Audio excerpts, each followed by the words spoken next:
Welcome back. It's time to talk about the operating model component of the business model. We're going to revisit Amazon and not only see lots of examples of operating costs, as we see here, but also to really understand the difference between operating costs and costs of goods sold. By now, you've probably realized that most of the stuff happening at Amazon behind the scenes has to do with their operating model. All the millions of square feet of warehouse space Amazon runs represent costs that Amazon has to cover to keep their business operating, and they have to do that whether they make one sale or billions of sales. You can easily think of other operating costs Amazon has too. They do a lot of marketing across every channel you can think of on social media and Super Bowl ads like this one, and even face to face in places like Whole Food stores.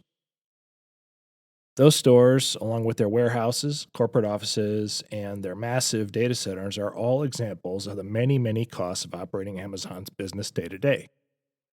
Of course, they do these things to allow them to make more revenue. And in that way, they are related to revenue, just like costs of goods sold are. But the thing that distinguishes them as operating costs is that these are costs that are not tied specifically to an individual sale. So, to get started, let's zoom out and define the operating model as a whole. We're talking about all the parts of your business that have to happen to support producing, selling, and delivering your products or services. Importantly, these are things that we have to do whether we sell one unit of product, a million units, or even if we don't sell any. The money we make in gross margin has to cover those operating costs. Whatever's left over is our operating margin. Here's how it all fits together. Let's start with a quick review of gross margin. As you remember, when we make sales, the money we earn is revenue. The direct costs associated with each individual sale are the costs of goods sold. Whatever's left over from that individual sale is gross margin. So, if you're selling something for $100 and the direct cost of selling that one item is $80, that means you make $20 on that one sale. That's your gross margin. Okay, so that's what selling one unit of your product or service looks like. But presumably, you'll be making more than one sale. And of course, you'll want to account for all of your costs and figure out whether your business can be profitable on the whole, not just if the numbers work out for a single sale. To do this, you need to know the total number of units that will be sold at that gross margin, and you need to know your operating costs. So let's say on average you sell $1,000 of your product in a month. That means you're making $100,000 in revenue. You have $80,000 in costs of goods sold, and you're left with $20,000 of gross margin. That $20,000 is what you have to cover the rest of your costs, your operating costs. And whatever's left over is your operating margin. So, what kinds of things qualify as operating costs? Well, it's any costs that aren't directly tied to production, sale, and delivery of one specific unit sold. As we saw in the case of Amazon, this can be lots and lots of different things. Everything from real estate and equipment to professional services to marketing costs.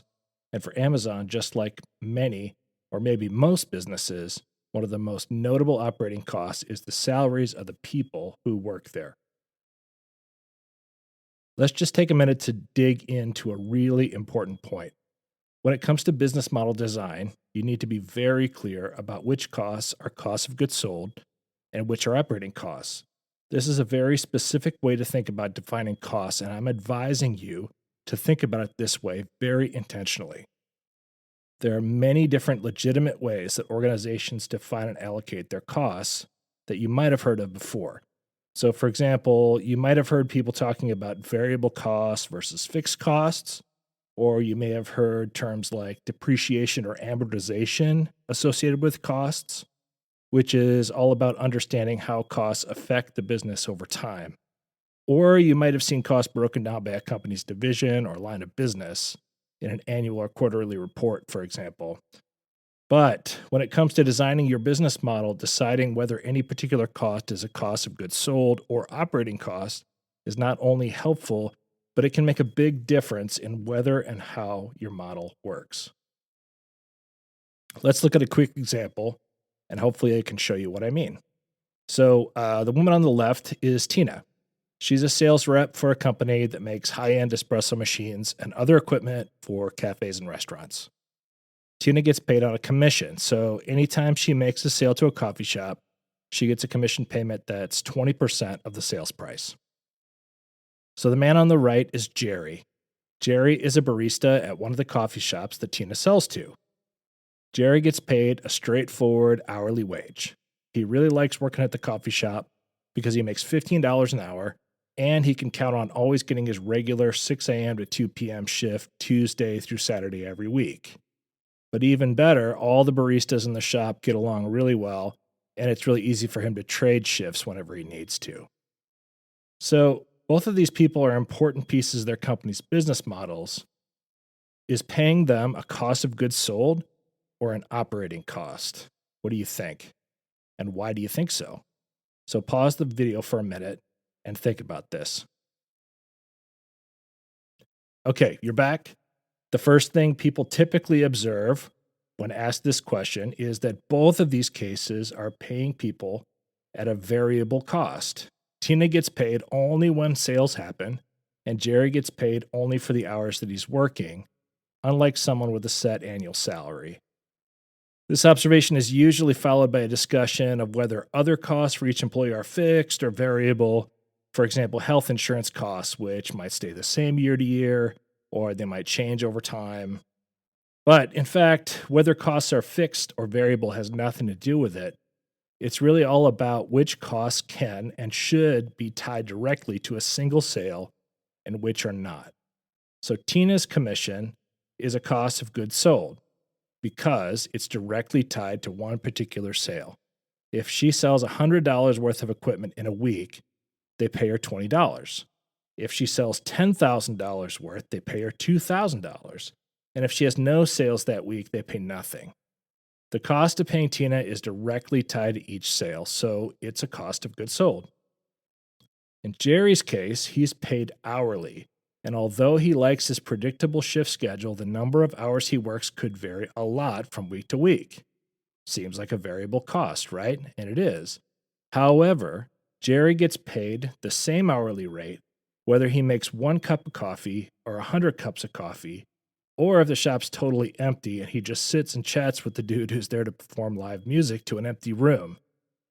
Also, even if Jerry takes the week off, somebody is working those shifts, so the cost of paying Jerry and his fellow baristas is not directly tied to the sale of any 1 cup of coffee.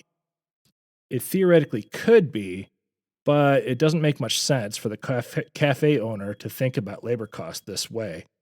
Instead, she probably thinks about what labor she needs to cover all of her shifts, whether the cafe happens to be busy or slow on any given shift on any given day.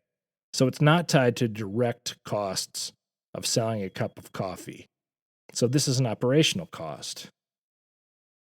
Of course, the owners of these businesses could have paid Tina and Jerry differently. Tina could get a set annual salary and no commissions, and that would shift all the cost of her labor from cost of goods sold to operating costs.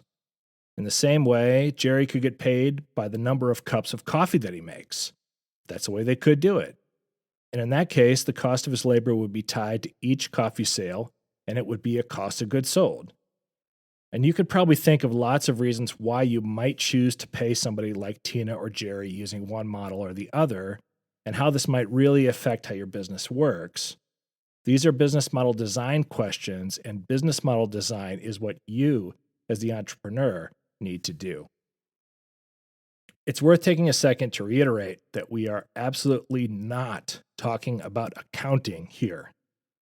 In cost or tax accounting, defining how costs should be categorized is about understanding how they can be allocated, getting insight into different business units and how they're performing, or reporting for tax purposes or for shareholder communication. All these things are really important to any business, new or old, big or small, but it's not what we're trying to do here. Instead, we're looking at the design of your business model and trying to understand what strategic decisions you should make as you put that model together. As you saw in the example of Tina and Jerry, the way that costs work in your model is in large part up to you to decide, and there's no right or wrong way to do it. It's really a design decision that has to be made. You have to make it. And from this design perspective, it's critically important to understand the difference between cost of goods sold and operating costs, because how you manage each of these costs in relation to each other and their relationship to other key parts of the business model are essential strategic decisions for your business. Okay, let's review. When we make sales, the money we earn is revenue. The direct costs associated with each individual sale are costs of goods sold. Whatever's left over from that individual sale is gross margin. That gross margin, in absolute dollar terms, times the total number of units sold in any particular time period, minus all the operating costs for that same time period, is your operating margin. Just like the gross margin, your operating margin can be expressed in dollars or as a percentage. And just like the gross margin, your total operating margin cannot be more than 100%, because you can't keep more than 100% of the revenue that you take in. But it can be less than zero. If your operating margin on average is positive over time, then your business is profitable. If not, you're in trouble. So be sure to check out the video on profitability and break even, and we'll dig into this even further. See you next time.